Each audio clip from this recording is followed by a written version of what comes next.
the live broadcast on a very important day in the history of the world.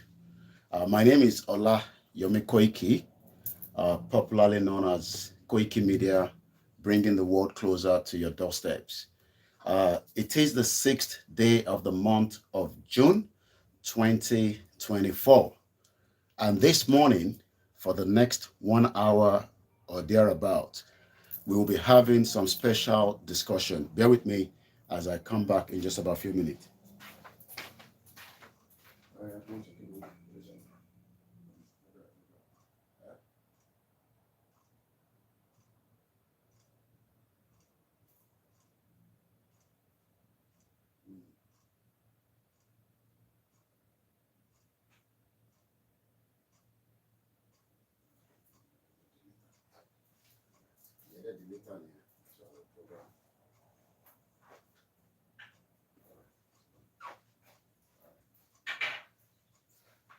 And as we start this special broadcast, please share the program and invite as many people to come and learn history as the world is celebrating history today. We hope that one day the Yoruba people would also be celebrating such in not too long from today. Mo kí gbogbo ọmọ Yorùbá nílé lóko pé ẹ tún káàbọ̀ sórí ètò wa, ètò ìkànnì Koikimedia, níbi tí a ti ń sọ̀rọ̀ nípa ìran Yorùbá àti ìdí tí Yorùbá ṣe gbọ́dọ̀ kúrò látara Nàìjíríà. Tó bá jẹ́ lákọ̀ọ́kọ́ yín lẹ máa kọ́kọ́ darapọ̀ mọ́ wa, ẹ bá wa pín ètò yìí. Ọ̀pọ̀lọpọ̀ mọ̀ tó ń lọ lágbàáyé lénìí, but iṣẹ́ tèmi ni pé kí n sọ tó ń lọ lágbàáyé. Mo kí brother mi Olúgbẹ̀dù àti gbogbo ẹ̀yin tí ẹ̀ ń ṣe ọjọ́ ìbí lénìí pé happy birthday to you, and as you celebrate the new year of your birthday, may the Lord be with you and every single one of us. As I say, look at the topic that we are discussing. I want to share a bit of what it means and how the Yoruba people can also think about such an important day as is celebrated across the world today. You might be asking me, what is it that is being celebrated? And I'll bring you up to date in just about a few minutes. But kato bere etoye, because today is more like not just a sobering day for the people that are celebrating it, it's also a day that they can say that, yes, we did it. Yes, we survived it. Gbogbo ẹni tó ní àní survive during this course of the self-determination, we will survive it. We will conquer. We will win. We will be the last people that will celebrate a day when that eventually comes, as Baba Kitoye will finally put the final straw and those surrounding him, including you and myself. Kí la fẹ́ sọ̀rọ̀ lé lórí lénìí?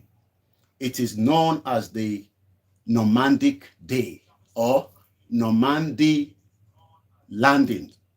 Normandy landing took place on the 6th of June, 1944. What does it mean? I'll be telling you all the facts that you need to know. Today is a big day. King Charles is on his way right now to attend it. The Prime Minister, Rishi Sunak, many important dignitaries around the world, they are already in France. Bishimba Insoro. Kí ló mean sí wo? Kí ló mean sí ìjà táwa náà ń jà lọ́wọ́lọ́wọ́ lénìí? This is why we need to understand that the people that are fighting today, one day we would also be celebrating like the Yoruba landing day. And that is why I have used that topic. And that topic that we are treating, as you can see it for those of you that are watching. When is Yoruba D-Day? Níjọ́ wo ni Yoruba náà máa ní D-Day? That we will be landing and take ourselves back from the contraction known as the 1914 fraudulent amalgamation.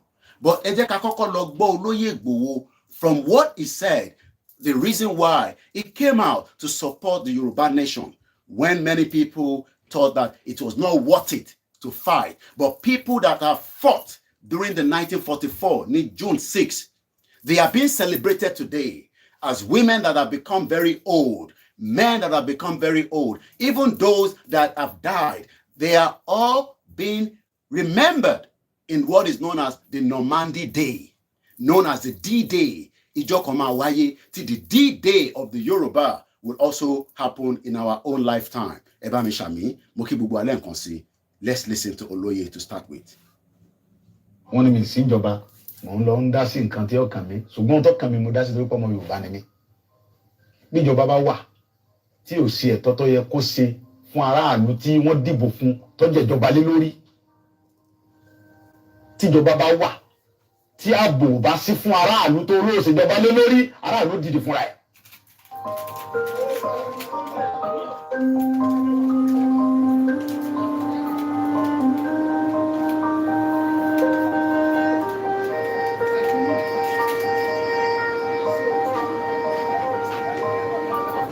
Kì í ṣe pé mo pàṣẹ àbí mo dédé pàṣẹ àbí mo kàn sọ nǹkan tí ó wá látọkàn mi.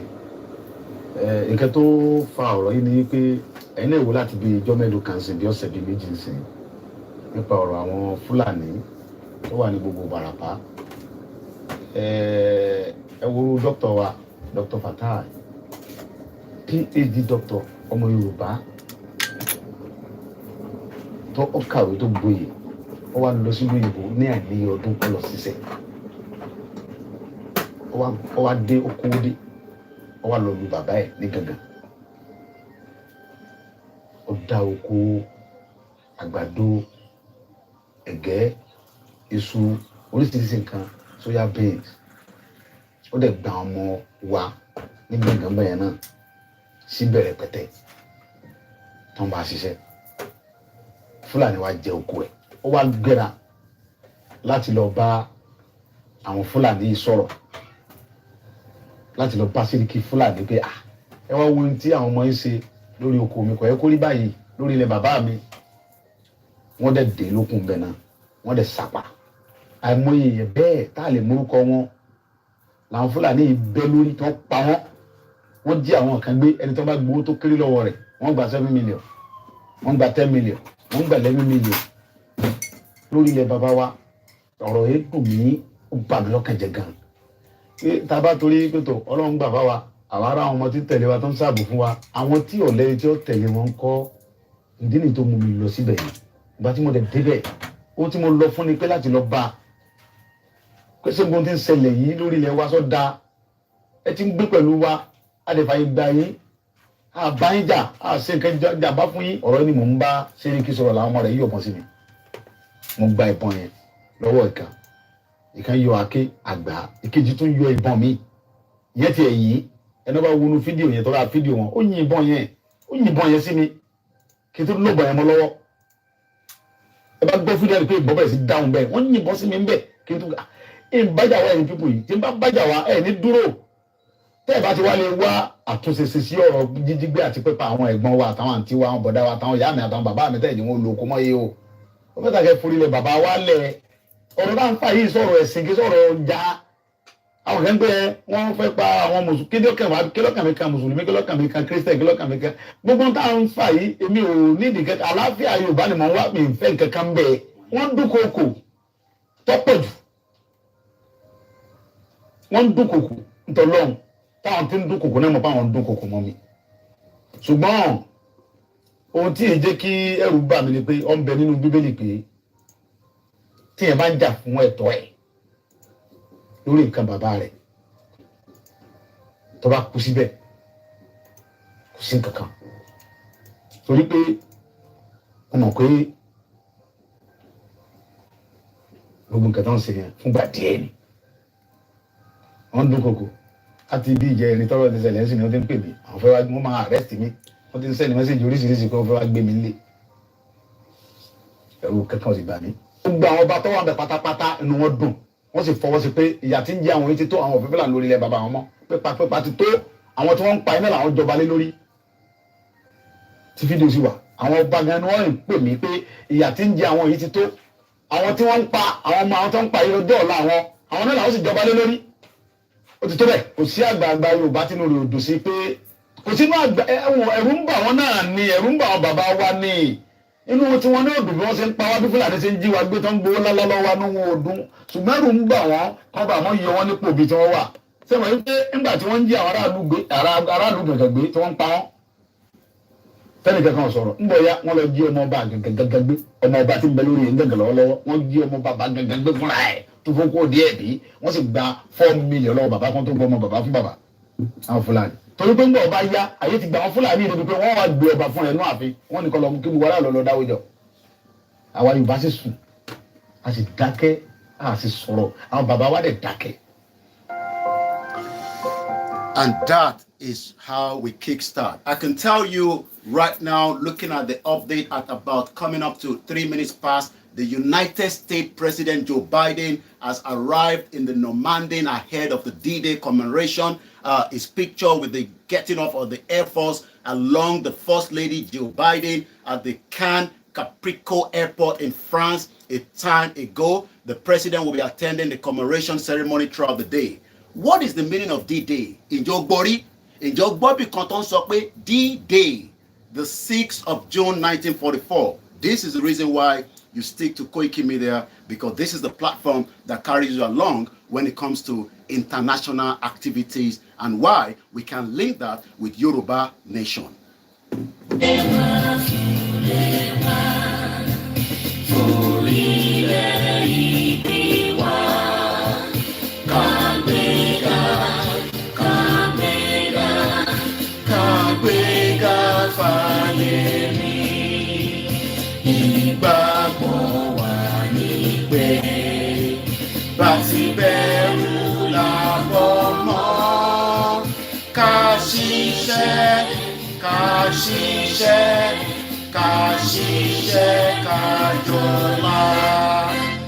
Ìṣọ̀kan àtòmìnira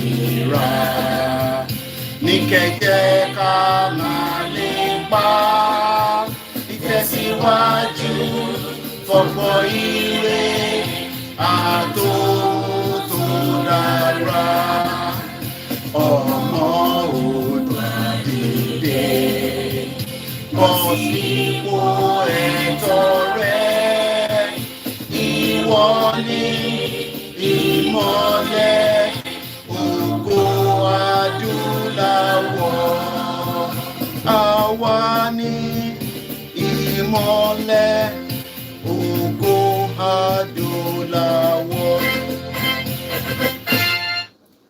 And I'll take you through a bit of history this morning. Like I said, all the citizens that are French citizens, according to a Twitter or an X handle at Good Able, every year on the anniversary of the hashtag D-Day, the French citizens take sand from the Omar beach and rub it into the gravestone of the fallen soldiers who gave their lives to liberate Europe. Ta ló máa fáwa ní liberation? Ta ló máa dúró when the time comes to support that the Yoruba people do not become the past? That is the reason why we will celebrate Oloye Igboho on a daily basis. Because he has stood out of millions of Yoruba people to stand in the face of the evil Fulanis that have destroyed and killing the Yoruba people on a daily basis. That is the reason why you must support Yoruba Nation, because the French citizen, ìlú tí wọ́n náà fẹ́ lọ gbé at some point if you have the opportunity, on a day like this, which is the 6th day of June every year, in 1944, there was a lot of activities that liberated people. Who is going to liberate the Yoruba people? That is the reason why you must put all your effort and your time and everything you have to make sure that you support this movement. Because liberation is not going to come without a sacrifice. And I'm not talking about killing each other. We will sacrifice with our voice, with our money, with our time. You will have sleepless nights. It's only 8 hours if you want to liberate yourself from the shackles of the 1914 amalgamation, just like it happened in 1944. Because 1944, people rose to defeat the Nazis that were killing the French people. Some of you are sitting back because could consign you. Some of you are waiting because it is not yet time. While millions of Yoruba people are being massacred and killed on a daily basis. When are you going to rise up and also be involved in the Yoruba struggle?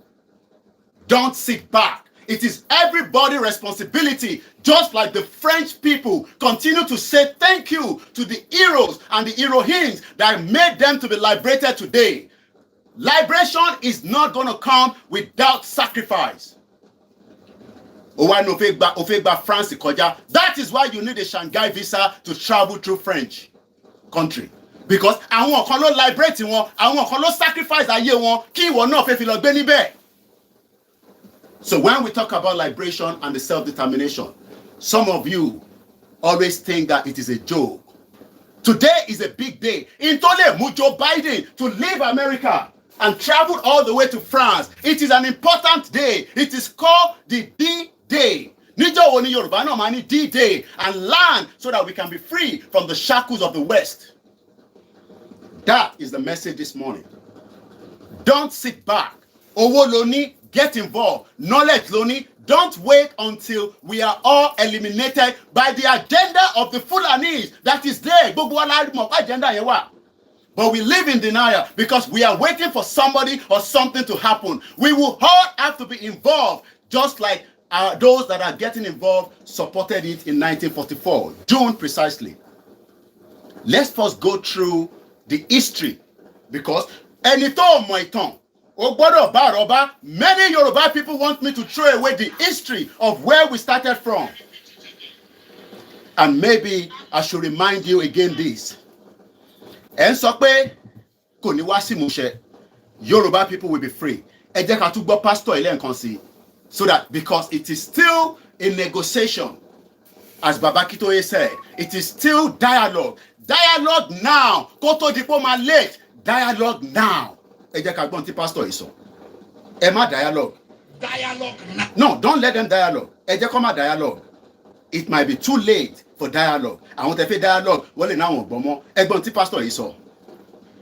Dialogue now. I repeat it again.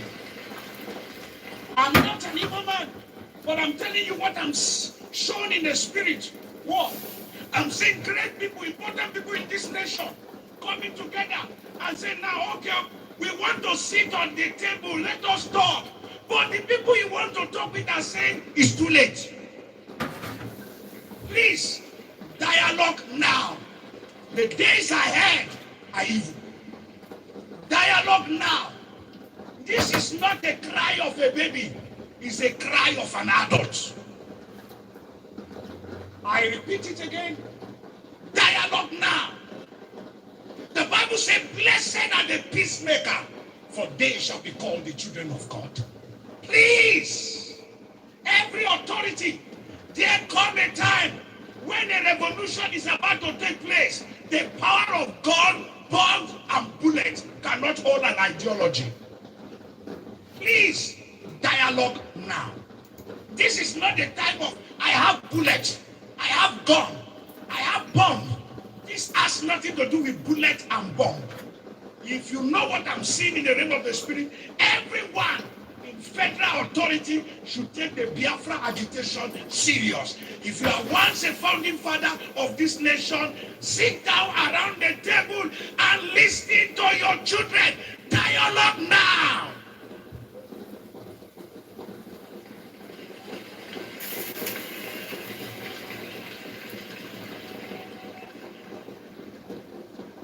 This is not the time to arrest anybody. It's the time to hear the cry of the people. Dialogue now. Because it's going to be the last resultant solution at the end. But when you are asking, when the king comes down from his throne and he's saying, I'm ready to talk, and everybody is throwing stone at you, then you will know that it is important to dialogue with honor and prestige and go out and there is peace in the land. Dialogue now. I repeat it again. Let's hope that the government will take heed to dialogue with those that would say they want to be free. The discussion is focused on the Normandy Day. Normandy is a very, very important day. Ọba Bíbáì, King Charles àti ìyàwó ẹ̀, they are already in France. Mo kí gbogbo ẹ̀yin ará France. I can see them already on the thread. And I'm they can see the amount of security that is present today in France or probably Paris and in those areas. So let's go to the history of the Normandy Day. What do we know and what can we talk about it? Let me first give you the summary. This event takes place in France and also in the United Kingdom to mark the 80th anniversary of the Allied invasion of France. The United States President Joe Biden, King Charles III, and among the world leaders attending this ceremony. 5 years ago, 225 veterans traveled to Normandy for the commemorations, but this year they were just 23 because at Bati Day, some of them have died. People that sacrifice, people that put their life in the front line, people that say that they want to be liberated.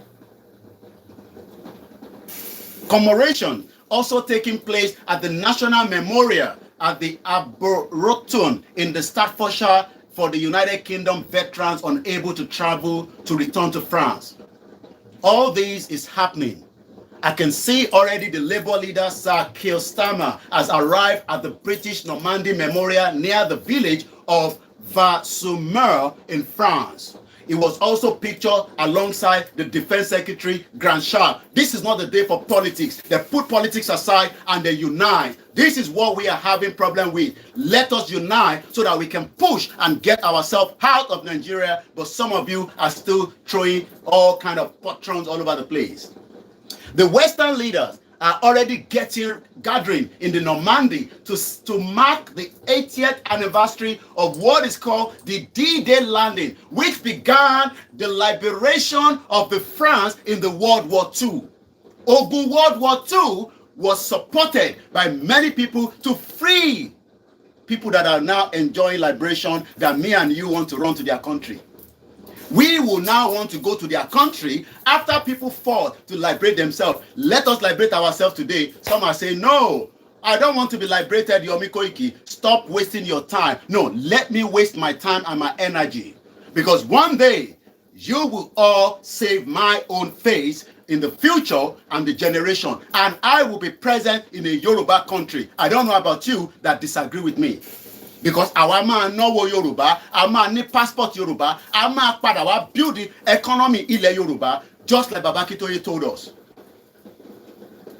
But today, ẹ lọ sí French embassy, ẹ fẹ́ gba French visa láti lọ síbẹ̀. But people fought to liberate themselves, especially today in the history known as the Normandy Day.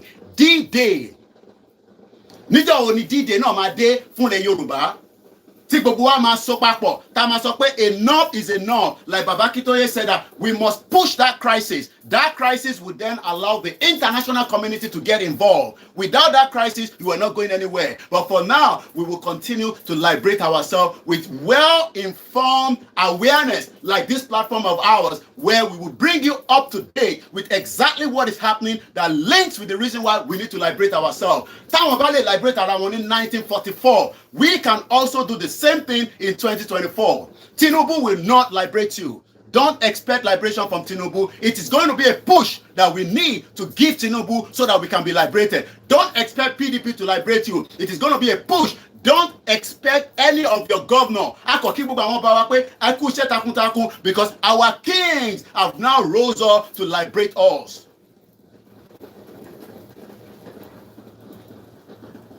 Once again, we appreciate you all. Those and one Konomo Yoruba thought at the point when this is going to happen, I will be in the front. I will not be at the back.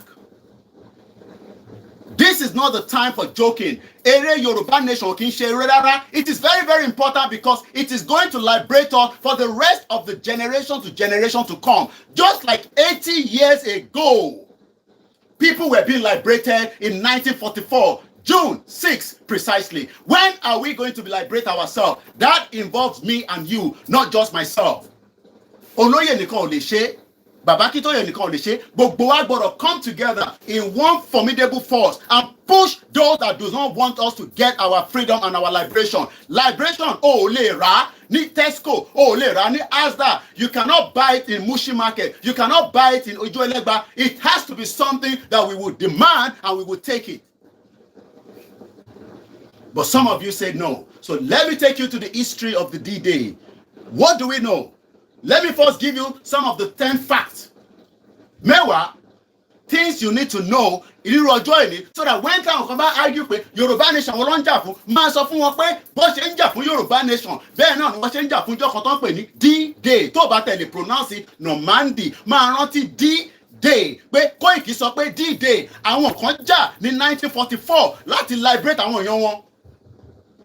We must fight to liberate ourselves, not literally using weapons, but with everything that we have, our intellectual, our knowledge, gbogbo tí a ti mọ̀ ní gbogbo ọjọ́ tó ti bí wa sáyé, we must use it to liberate our people because our people have been kept in bondage for the last 110 years of the fraudulent British 1914 amalgamation. 10 things you need to know about D-Day. Ẹlòmíì ò gbọ́ rí. This is the platform that will enlighten you about why Yoruba needs to be free. Number 1, let's go straight to it. D-Day, known as the June 6, 1944, was the largest. Are we going to see Yoruba people trooping from Benin Republic, Togo, Ghana, from all over the world to come and represent when the D-Day of the Yoruba landing comes? Ṣé o máa jókòó sínú diaspora, wàá máa sọ pé kó máa bá lọ, ò ń bọ̀. Or you will also put your foot down and support it when that right time comes. Àwọn ìlú tá lọ jókòó sí tí gbogbo wa wà lẹ́nìí, it is because people fought for the liberation. Ìyẹn la ṣe lè jókòó sínú ẹ̀. Ìjọ táwa náà bá ti dìde ta liberate àwọn èèyàn wa, the next generation will remember every single one of us. This is the reason why you must support self-determination. D-Day, 6th of June 1944, was the largest amphibious invasion in the history of warfare. Látijọ́ tó ti ń jagun ní gbogbo àgbáyé, it was the D-Day. Òun ló yàtọ̀. The statistics of the D-Day, code name Operation Overlord, is staggering. Tó ń ṣe wọ́n tó ń fẹ́ dọ̀tẹ̀ tó fẹ́ dìtẹ̀ fún ọmọ Yorùbá torí pé wọ́n máa fún ẹ ní peanut. You are looking for information láti fi jẹ́ kí wọ́n fi mú wa. You are looking for information to derail the system that we are putting to make sure that we can liberate ourselves. Òun fi mú filẹ̀. Ọ̀dàlẹ̀ balẹ̀ kú, ẹni tó bá dalẹ̀ máa balẹ̀ lọ ni láṣẹ Èdùmàrè. Because when they were putting this together, tabare ẹni tó dalẹ̀ fún wọn, ni máa celebrate lẹ́nìí. Because people that were all involved wọ́n ṣẹnu múkẹ́lẹ́ until when that invasion happened. Ó dé bá wọn yẹn lójijì. Gbogbo tá máa ṣe kọ́ la máa sọ lórí social media mọ́. Don't expect me to come and tell you everything that we are going to do. Because in 1944, there was a code name called Operation Overlord. Yeah, come, they can't see you. Operation Overlord. Let me do that. Because I'm already live now. For me to see. Operation Overlord. Níjọ́ wo làwa náà máa ṣe rú ẹ̀. Níjọ́ wo làwa náà máa ṣe rú ẹ̀ láti fi free ara wa. Níjọ́ wo la máa ṣe láti fi ṣe kíni láti fi free ara wa. But many of you, ẹ fẹ́ sit back, ẹ kàn fẹ́ jẹ́ kí Yorùbá nation kó dé, kí wọn náà wá jẹ́nu ẹ̀, ó fi darapọ̀. But níjọ́ náà lọ́hùn ní 1944, àwọn náà ní operation. Kò sí àwọn tó ń jàjà fún láti liberate. You must come together in one uniform. Kò ń ṣe pé àwọn kan máa ṣe tiwọn ní Sokoto, àwọn kan máa ṣe tiwọn lójú Ẹlẹ́gbà. Àfẹ́ wà lábẹ́ bàbá Kítóyè nítorí pé ó slow jù. Ṣèbẹ́ ti lọ sọ́dọ̀ Onítìrì, ẹ ti rí ibi tó gbé yín dé. Ibo ló gbé yín lọ? Carry you go nowhere. All different groups forming themselves. Instead kan wà lábẹ́ bàbá, kí gbogbo wa make that push. Olúkálùkù fẹ́ jẹ leader, ó fẹ́ jẹ leader. Ṣèbí òun lẹ́ ń jẹ lọ́wọ́lọ́wọ́ nísìn. Baba Kitoye remained the leader of the Yoruba self-determination. Befe beko, Emma accepted. I am not saying the leader of all the Yorubas because Allah rich leaders. Tí wọ́n nífẹ̀ẹ́ ọmọ Yorùbá. Bí àṣà bàbá lẹ́kìtì, àwọn jẹun tán fi gbogbo ẹ̀ jẹun. So in 1944, àwọn kan kóra wọn jọ ìlú oríṣiríṣi, America, France, Italy, Canada. Wọ́n kóra wọn jọ, wọ́n ní a máa lọ liberate àwọn kan ní 1944. That is what is called the D-Day. The Allies, the statistics of the D-Day, codename Operation Overlord, is staggering. Tobani kan staggering, nǹkan tó heavy gan. The Allies used over 5,000 ships Do you understand what that means? 5,000 ships were moving in one direction. Niger only 5 million Yoruba people will move. We move. We will shut down Nigeria with 5 million Yoruba people. That move by. What people everything will shut down. But as you learn to madni, Koiki send owó oúnjẹ sí mi. Mo fẹ́ fún ìyàwó mi lóúnjẹ nílé. Ìyàwó ẹ̀ jẹun tẹ́lẹ̀ rí ni. Oúnjẹ wo ló ń fún tẹ́lẹ̀? Tí bá ti lọ fún 3 days nísìn, kí ni màmá fi tọ́jú ìyàwó mi? Kí ló fi ń tọ́jú ẹ̀ tẹ́lẹ̀? Idiot all over the place. Anyway. When we move with 5 million of us, ní gbogbo state kankan, kò sí bá bá lẹ́ni náà. Tá bá tẹ̀ níbọn, tá ní kondo 5 million. Come on, move ní. Tá mama move. Attention, tí gbogbo dúró tán. Wọ́n bí bàbá wọn dá. Èèyàn mélòó ló fẹ́ pa. But ẹ̀ ń dúró. Olóyè ó yá máa bọ̀, wá gbà wálẹ̀. No, we will all move. Olóyè ò lè sí ní gbogbo state. Àwa la máa dúró ní gbogbo state kankan. La máa gbé ìgẹ̀ wá síta. La máa gbé ìgẹ̀ wá síta. Tó bá fẹ́ yìnbọn kan yìnbọn yẹn, a máa gbé ìgẹ̀ wá síta dúró dè wọ́n pé ẹ̀ tó bẹ́ẹ̀. Àwa la nílẹ̀ yìí. But ẹ̀ ń dúró fún àwọn European country. Àwọn European country tó yẹ pé inú Nàìjíríà lọ ti ń suck wa dry. They are not going to liberate you. Wọ́n ní liberate wa bó ṣe lọ liberate D-Day. Àwa la máa liberate ara wa. Nobody is coming to liberate you. You will have to liberate yourself. They don't sell freedom. You will go for it. You will take it. The Allies used over 5,000 ships and landing aircraft to land more than 150,000 troops on 5 different beaches in Normandy. One landed 150,000. Ijo la ma rí yẹn. Because I still ready. When we are ready, we will know as at the time. But for now, we are not ready. But àwa ò ní dúró. We will not wait for you. The landing marked the start of a long and costly. Do you understand that? Nǹkan tó wọ́n tó mú ẹ̀mí lọ, ẹ̀mí tí wọ́n ní bá lọ lágbára Elédùmarè. Nǹkan tó wọ́n náà pè ní costly. Tó bá rí mọ́tò kan nísìn tó jẹ́ pé gbá ọmọ mọ́tò yìí máa wọ́n mẹ́ẹ́n, ó yàtọ̀ sí kérépe tó ń gbé káàkiri. It is costly. It costs lives. But today, they are liberated.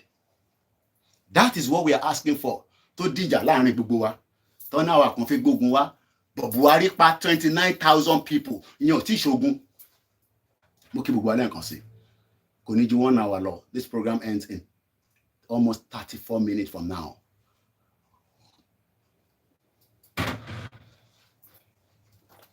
It is called the D-Day. The landing marked the start of a long and costly campaign. Campaign là ń ṣe lọ́wọ́ nísìn. Wọ́n kí lẹ̀ ń ṣe lọ́wọ́? Ẹ kàn waste time. Ẹ ti ń pariwo Yorùbá nation látọdún mẹ́ta. Kò mú kankan jáde. Ó kù díẹ̀. A costly campaign in the Northwest Europe, which ultimately convinced the Germany High Command that defeat was inevitable. Níjọ́ tí gbogbo wa bá ti dúró tán, ta ready. That will mean the end of Nigeria. And it is going to happen. How soon is what I don't know. When is what I don't know. But it is coming. It is moving. It is moving and it is not going to stop. Money D-Day was a day that millions of people were free from the bondage of the German Nazi. Nazi. But slave trade. That is another day story. But let's stick to the D-Day. How they got liberated. And I'm going to put the picture in a minute. And when I put the recorded video back on YouTube and Facebook, and on because those are watching me on Facebook right now will be able to see the images. I started with Igbo's picture because that is our own commander under the leadership of Baba Akintoye. But for now, image that I'm putting on now are the Allied forces. To dúró tán tó wà nú omi, tó ń gbé weapon, tó fẹ́ lọ liberate àwọn èèyàn. 5,000 ships ló dúró. Tale Europe ma liberate our. Android and one to liberate. No, we would have to be pushed to liberate ourselves. Nobody's going to liberate you. Who is going to liberate you? Nobody ma liberate you. Àwa la ma dúró dáadáa. Olúkálùkù ma ṣe tó mọ̀. And we push. We move. Bí wọ́n dá, wọ́n máa sá. 5 million kó jáde. Kó máa lọ sí direction kan. Gbogbo àgbáyé máa bèrè pé kí ló ń ṣẹlẹ̀ ní Nàìjíríà nílẹ̀ Yorùbá. That is what Baba Kito is asking for. Kò ṣe pé ká lọ máa pààyàn, ká lọ máa jólé. No, we all fold our hands and move together. Kò ṣe pé Koiki máa lọ mú bọ̀, mo ti dé tán. No, it is called Normandy D-Day. 80 years ago, wọ́n ṣe celebrate àwọn èèyàn wọn. Àwọn kan ti dàgbà. 2 nurses top trained as nurse died along that route as well. One máa lọ ń gbé àwọn injured soldier wá. Bí ọkọ̀ wọn ship wọn ó explode. One was 28 years old. One of my married, ìkan was 32. I was watching it this morning. Let's go further. Number 1, 10 facts you need to know. Ma kọ sílẹ̀, ma jot note. D-Day was the start of Operation Overlord. Overlord. Ìjọ òun làwọn náà wá bẹ̀rẹ̀ operation wa tí àníwárẹ́ ẹni tó máa gbàbọ̀dè tó fẹ́ sniff láti lọ sọ fáwọn security. Hey, wọ́n ti fẹ́ bẹ̀rẹ̀ o. Hey, because of 10 naira tó máa fún ẹ, I pity your life. On the D-Day of June 6, 1944, Allied forces ó shock àwọn Nazi occupy France. Wọ́n expect bí wọ́n máa dé just like ìjọ kan máa wà táwa náà máa dé tí wọ́n ní expect wa. You're waiting for me to come and tell you, no, we will all move together. The Allied forces, not 1, not 2, not 3,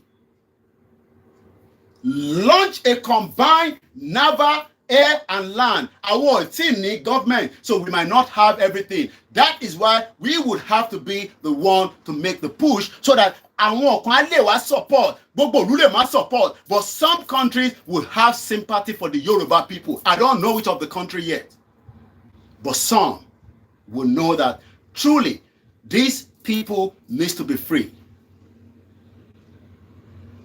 The assault on the Nazi occupied France. D in the D-Day stands simply for day, and the term was used to describe the first day of any large military operation. Níjọ́ ní gbogbo ọmọ Yorùbá, pátá ní gbogbo ilẹ̀ Yorùbá, and around the world will say that we are ready for the D-Day landing of Yoruba nation. Níjọ́ on the early of June 6, níbi aago mẹ́fà ni wọ́n yọ síta nígbà tó máa yọ àwọn tó jẹ́ tó fẹ́ lọ bá. They were shocked. Wọ́n gbà pé yes, àsìkò máa tó láìpẹ́ láì jìnnà lágbára Jésù Kristi. Inshallah, what God cannot do does not exist. Ó kù díẹ̀. The Allied airborne forces parachute into drop zones across the northern France. Ground troops then landing across 5 assault beaches: Utma, Oma, Gold, Juno, and the Sword. By the end of the day, the Allied had established a foothold along the coast and could begin their advance into France. When are we going to go into the advancement? Then we push. Well, ṣebí answers ni wọ́n ṣe tí àwọn èèyàn tó ń sá káàkiri. Imagine if every energy, every strength is put towards the push. Nigeria will never work. There is no amount of your prayer. Nigeria is dead, gone. We have buried it. We are just waiting for the final burial ceremony. Kò lè ṣiṣẹ́. Let's look at the following one. And I have it here. In France, Honor et patrie, la France vous appelle. Liberation. In multiple times. When are we going to liberate ourselves? It can happen. It can be done. But not just by me alone, by every single one of us. Àtọmọdé àtàgbàlagbà. Every one of us must play a role. ẹlòmíì kó share program lásán kò lè share. Òun kọ́ ló ń gbójú síta o, èmi ni mò ń gbójú síta, but kò lè share program torí ayé ń já, kò fẹ́ kú, ó fẹ́ lọ Nàìjíríà. Koiki tí bá lọ Nàìjíríà wọ́n dẹ̀ lè mú mi o. Wọ́n á pè sórí program, ẹ má jẹ́ kó mọ̀ pé mi ni mò ń pè. No problem. At least àwa ṣáà ti gbójú síta. Kò lè sí nǹkan tó máa fi wá ṣe lágbára Jésù Kristi. Let's go further. Number 2, torí pé program yóò gbọ́dọ̀ ju 1 hour lọ, and it's already almost 20 minutes as I can see with the time. So I'm going to move swiftly. Number 2, Overlord opened the long-awaited second front against Germany.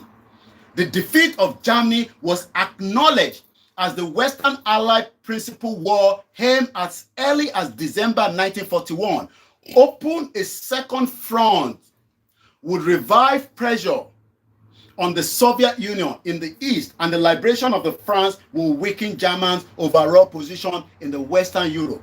The invasion, if successful, would drain German resources and block access to key military sites, securing the bridgehead in Normandy, and will allow the Allies to establish a viable presence in the Northern Europe for the first time since the Allied evacuation from Dunkirk in 1940.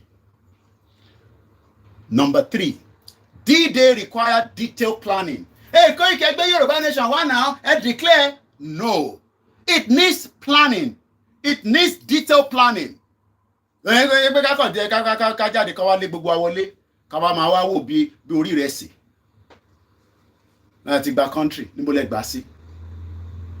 you get a country, you hold on to that country, you will be the one in control of your resources from that day. Country. I want ignorant people. Now I want to back country. Of course, I shall military with me. Number 3, in the fact about D-Day, it required detail. Up to the last thing that you can ever think of.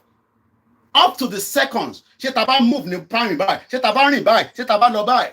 Gbogbo ẹ wá fẹ́ sọ Yorùbá Nation di àwọn Kúnlé Afọláyan àwàdà kẹ́ríkẹ́rí.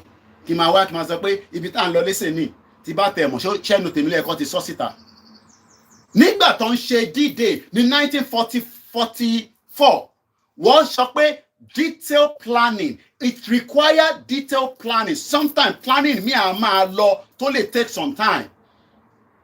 Ẹ kọ́kọ́ fún owó, ẹ dá owó ọ̀ràn mílíọ̀nù 10. Ẹ kọ́kọ́ lọ máa dáwó yẹn. Then we will know what to do at the appropriate time. Máa sọ pé kò ní wá sí ìmúṣẹ lágbára Ọlọ́run, ó ń bọ̀, ó ń kù díẹ̀. The push is getting closer. And the gods of the Yoruba land, from the Jesus and the Muhammad, are also in line with us. Lieutenant General Frederick Morgan and his team of the British, American, and Canadian officers submitted plans to the invasion in July 1943, a year before the invasion. Wọ́n submit gbogbo plan wọn pé ọ̀nà tá máa gbà lélẹ́yìí. Ẹlòmíì nísìn bó ṣe máa fẹ́ gbọ́n tí wọ́n sọ when it talk to security. I know we share Yoruba Nation, kò ṣe Yoruba Nation no. Ó yá ẹ bá ń connect mi pẹ̀lú Olóyè Ìgbòho. Olóyè kí ló ti kú ìwé là ń lọ nísìn. Àwọn ọ̀tá wọ́n ti sọ pé ló yíká Olóyè Ìgbòho, but Ọlọ́run Elédùmarè tó láyé tó lọ́run tó lóyè gbà fún pé Ọlọ́run ló lẹ̀mí òun. Ẹ ní rí mú gbogbo ọ̀nà tó bá máa lò pátá tá máa fi rìnrìn àjò yìí kò sẹ́nì kankan tó máa mọ̀. Òun àtọba Elédùmarè tó dá ló máa direct àti Bàbá Akíntóyè. Tó o bá lè tẹ̀lé wọn lẹ́yìn àti Ọ̀túnba Démọ́lá, go and start your own movement. Kò sẹ́ni tó dì yín mú. Detailed planning 1 year before the invasion. Àwọn military officer was submitted fáwọn committee. Àwọn committee wá bẹ̀rẹ̀ sí ń wò. Detail. Ìyẹn ló ṣe wà successful. Ìyẹn ni Joe Biden lè fi travel lẹ́ni. Tó bá jẹ́ pé kò wà successful, táwọn ọ̀dàlẹ̀ ti kó sí wọn láàrin. Bẹ́ẹ̀ nǹkan ṣe fẹ́ wá kó wa sí láàrin. Níbo lẹ bá ṣẹ́ dé? Níbo ló kù sí? Because some of you are not ready. Majority are ready, but àwọn kan sniffer dog ni wọ́n. Níbo lọ sọ̀rọ̀ dé? Mo kí gbogbo ẹ̀yin akọni. Mo kí ẹ̀yin iron lady. mo fi tiyín sọ̀rọ̀ lórí program ẹ bá mi kọ́ tibẹ̀ àkẹ́ bá ń sọ fún wọn pé kọ́ dúró dáadáa, we need those women. Àwọn kan ní obìnrin dáadáa tó dúró fún lóyè tó ń pè ní Iron Lady Group.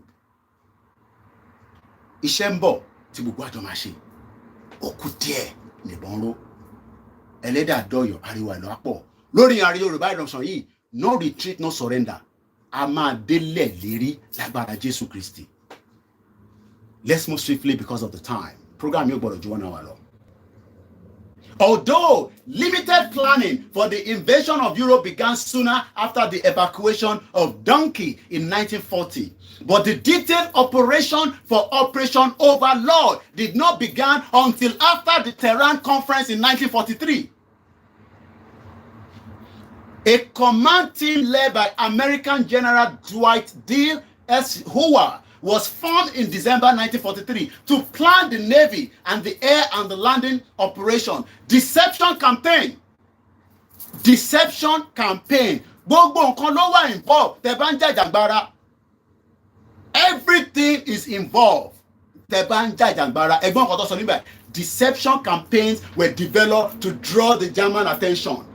Àwa náà máa ná àwọn deception. Tá máa ná àwọn kọ́kọ́ tá máa ṣe tá máa fi distract ẹ̀mí wọn kúrò nítorí pé ibi táwa fẹ́ gbà àfẹ́jẹ́ kọ́ mọ̀. Àfẹ́jẹ́ kí Fúlàní mọ̀ tá bá ń bọ̀ nínú igbó. Kò ń ṣe kí wèrè kan ti lọ sọ fún wọn pé Ìgbòho ti wà lọ́nà o. Mo ti rí signal torí tẹ́lómi wá nìyẹn. To sell us back out to the criminals. Mo kí gbogbo ẹ̀yin bàbá mi, ẹ̀yin brothers mi tẹ́ wà nílé. Ẹ dúró dáadáa. Ọba Elédùmarè dúró ti gbogbo wa. Àjọ máa délẹ̀ lérí ni. I told you that I will make it down when that time comes. Wọ́n ní pàtó ẹ̀ fún mi láti UK. Let's go further. There was a deception campaign láti draw attention àwọn German so that láti direct wọn away from ibi tí wọ́n máa land the 5,000 ship sí. From the Normandy. Because if you don't, move them, how will you land the 5,000 ship? So ẹ̀kọ́ lọ máa ṣe nǹkan kan níbẹ̀ yẹn ẹ kí ló ń ṣẹlẹ̀ níbẹ̀ yẹn àwọn máa lọ síbẹ̀ and the 5,000 ships landed about 6 a.m. To build up the resources for the invasion, to build up the resources, a ní ká dáwó ká lè ní resources ká lè build it up. Wọ́n ní àfẹ́ dáwó. Mo mọ̀ pé máa dá ó kù díẹ̀. A máa dáwó yẹn. I know that.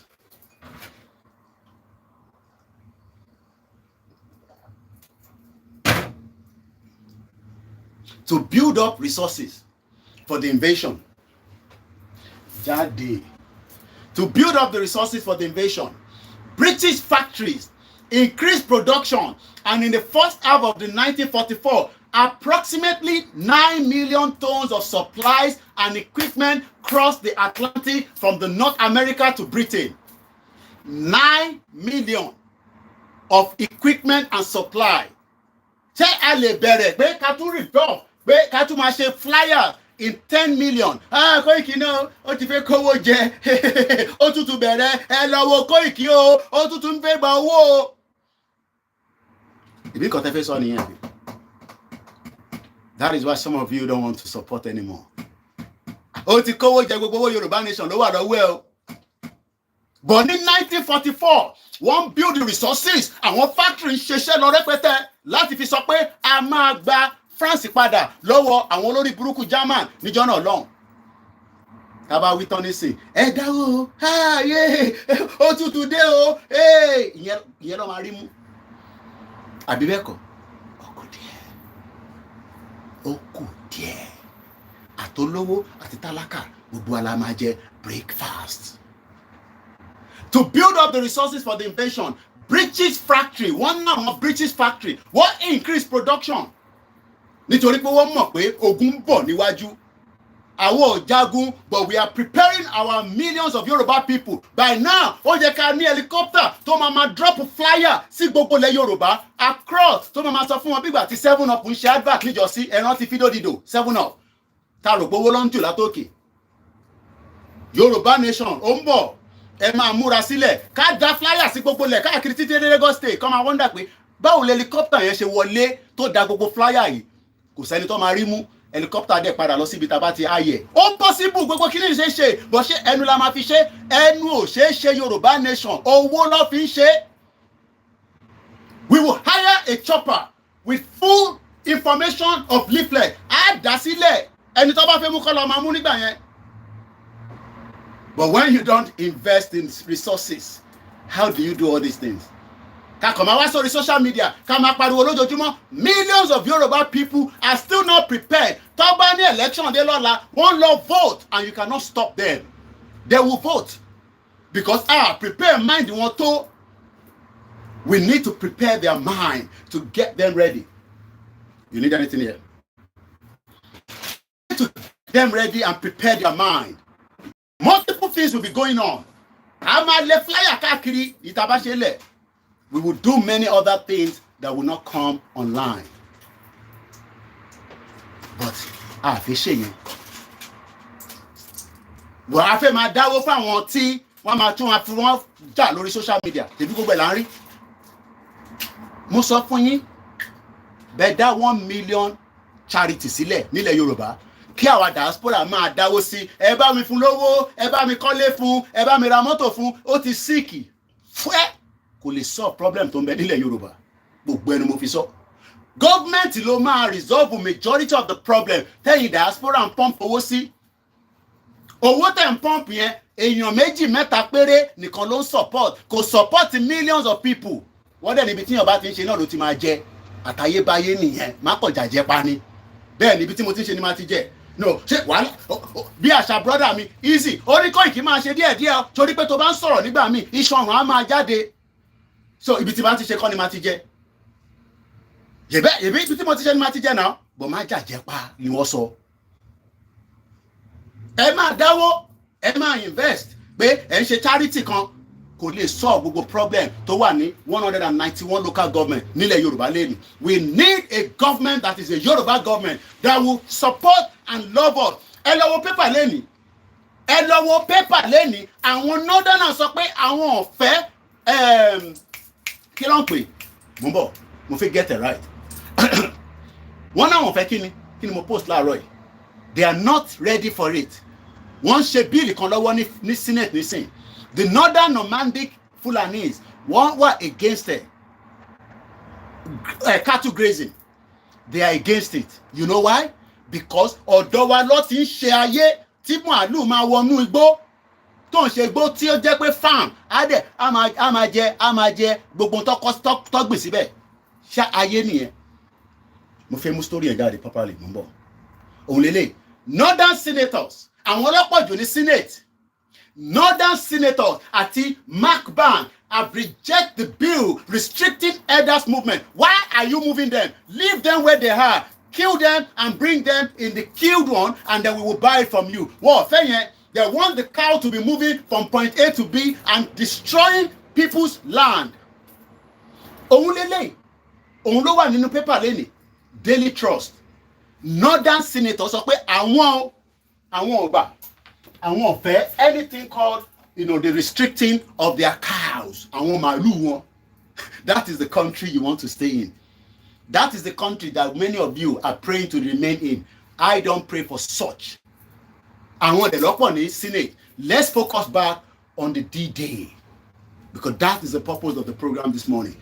As I remember and I salute all those that fought during that time, I am also looking forward to the D-Day of the Yoruba landing. Ìyẹn lèmi dúró dè. The D-Day tí gbogbo ọmọ Yorùbá náà máa sọ pé yes àti dúró àti ṣetán. Tó ń ṣe pé èèyàn mẹ́fà kan lọ síbì kan wọn náà fẹ́ gba government. Àwọn ò sínwín. Èèyàn mẹ́fà ń gba government. When they were going for the D-Day, ẹgbọ́n tó sọ 150,000 troops tó dúró dáadáa. 5,000 ships. Èèyàn mẹ́fà kan wá kóra wọn lọ. Wọn náà àwọn fẹ́ gbàjọba. Hey. Let's go further. Also, a substantial Canadian force had been building up in Britain since 1939. So, àwọn Canadian special forces kan wọ́n ti ń prepare wọn as far back as like 1939, 1940, 41, 42, 4 years. Ọdún mẹ́rin nísìn ó ti pẹ́ fọ́mọ Yorùbá láti gbàjọba. No, láti gba Yorùbá nation lójú yín. Koiki kìíní ti ń pẹ́ ibẹ̀ sọ fún wa pé bàbá máa declare kí ló dé tó declare. Whereas Canadian forces were preparing 4 years kó tó lọ fún that invasion. We will be free. Ó kù díẹ̀ ni. Let's go further. And over 1.4 million American servicemen arrived. Kábíyèsí Elédùmarè. 1.4 million of American soldiers. One war day in 1943 to partake in that invasion landing. Àwọn ò ní weapon tá fi fìjà. But ẹ sọ pé kí 5 million jáde nísìn. Àwọn 3 million àkọ́kọ́ béèrè pé Koiki, owó oúnjẹ tí máa fún ìyàwó mi, báwo la ṣe máa ṣe? Owó oúnjẹ tí máa fún màmá mi, báwo la ṣe máa ṣe? But about ṣe enough resources. Oh yes, things will be sorted out ahead. Ìyẹn la ṣe ní ẹ lọ máa dáwó sílẹ̀ nísìn. So that ká lè máa prepare fún ẹ bá mi máa kọ́ síbẹ̀ the D-Day landing of the Yoruba nation. D-Day làwa náà máa pè é D-Day landing. Ìjọ tó máa jẹ́ àsìkò tó máa jẹ́ ó kù sọ́wọ́ bẹ Elédùmarè. We must be preparing our mind and our souls for it. Kò ń ṣe pé ká kàn máa gbọ́ program ká máa distract ara wa. Ẹ wá wo o, wọ́n kówó fún o, wọ́n nà lẹ́gbàá o. Jágbàjàgbà jógbójógbó. Jágbàjàgbà jógbójógbó. Tá bá níjọba tó ń ṣiṣẹ́ ní Nàìjíríà. Ṣé èèyàn kan á máa sọ pé á fẹ́ nàyàn? Èèyàn kan á máa sọ pé ẹ bá mi fún lówó? You dare not do that in this country. Wọ́n bí bá bẹ́ẹ̀ dà. But we call him a mo kàn sọ fún yín ni. Continue to invest your money in such. Kò lè gbé Yorùbá dìde lọ sí anywhere. Irọ́ là ń pa fúnra wa. 1.4 million American soldiers went for the D-Day.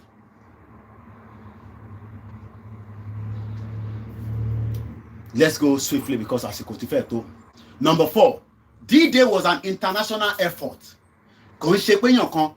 International effort. The D-Day required unprecedented cooperation between international armed forces. The Supreme Headquarters Allied Expeditionary Force was an international coalition, although the Allies were united against Germany. The military leadership responsible for the overlord had to overcome political, cultural, and personal tension. By 1944, over 2 million troops from 12 countries were in Britain in preparation for the invasion. Did you hear that? 12 countries were already in UK with 2 million people just to invade one country. D-Day. British, America, Canadian troops, but also including Australia, Belgium, Czech Republic, Dutch, French, Greek, New Zealand, Norwegian, Rhodesia, Polish, naval, air, or ground support. Number 5, the largest naval, air, and land operation in the history. The invasion was conducted in 2 main phases: an airborne assault and amphibious landing. Shortly after the midnight on June 6, 1944, over 18,000 Allied paratroops were deployed into the invasion area to provide tactical support for infantry division on the beaches. Allied Air Force flew over 14,000 sorties in support of the landing and have secured air supremacy prior to the invasion. Many of these flights were unchallenged by Luftwaffe. Nearly 7,000 naval vessels, including battleship, destroyer, minesweepers, escort, assault craft, took part in the Operation Neptune, the naval component of Overlord. Naval forces were responsible for escorting and landing over 132,000 ground troops on the beaches. They also carried out bombardment on German coastal defense before and during the landing and provided artillery support for the invading troops. Number 6, German defenses in Normandy varied in effectiveness. Germans tried to defend the northern coast of France with a series of fortifications known as the Atlantic Wall. However, German defenses were often incomplete and insufficiently manned.